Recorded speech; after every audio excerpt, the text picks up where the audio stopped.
এক ব্যক্তি ঘন্টায় 5 কিলোমিটার বেগে চলে কোনো স্থানে এবং ঘন্টায় 3 কিলোমিটার বেগে চলে ফিরে আসে। যাতায়াতে তার গতির গড় কত?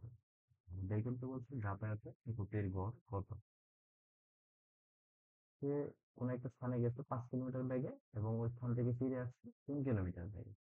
বের করতে হবে গতির গড় সংক্রান্ত অঙ্কের ক্ষেত্রে বা এমসিকিউর ক্ষেত্রে আমরা সাধারণত এই জিনিসগুলো লক্ষ্য করব যে যদি প্রশ্নে যদি দূরত্ব ও সময় উল্লেখ থাকে, দূরত্ব এবং সময় উল্লেখ থাকলে আমরা যে এই সূত্রটি ইউজ করব, গড় গতিবেগ ইকুয়াল মোট দূরত্ব বাই সময়, মোট সময়।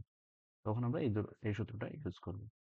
আর যদি শুধুমাত্র গতিবেগ উল্লেখ থাকে তখন আমরা ইউজ করব গড় গতিবেগ ইকুয়াল 2 × xy/x+y। এই ফর্মুলাটা বা এই শর্টকাট ট্রিকটা আমরা ইউজ করব। এতে করে আমরা এমসিকিউটা খুব সহজে এবং খুব কম সময়ে সলভ করতে পারবো। এখানে x ইকুয়াল যাওয়ার গতিবেগ এবং y ফিরে আসার গতিবেগ। yটা ফিরে আসার গতিবেগ গেল।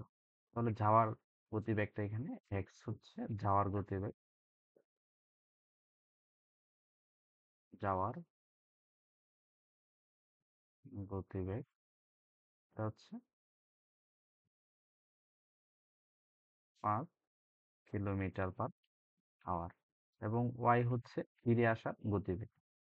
ফিরে আসার গতিবেগটা কত? যে ঘন্টায় 3 কিলোমিটার বেগে চলে ফিরে আসলো। তাহলে ফিরে আসার গতিবেগটা কত? 3 কিলোমিটার/আওয়ার।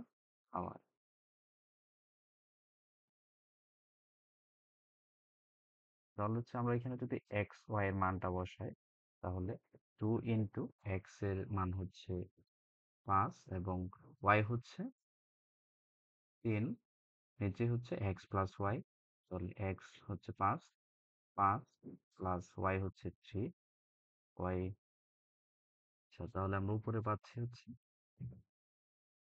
30, নিচে পাচ্ছি 8। 30 দ্বারা ভাগ দেয় 15 দুগুণে 30 এবং এই যে 4 দুগুণে 8। তাহলে আমরা পাচ্ছি 15/4। দ্যাট মিনস এটার আনসার হবে 15/4।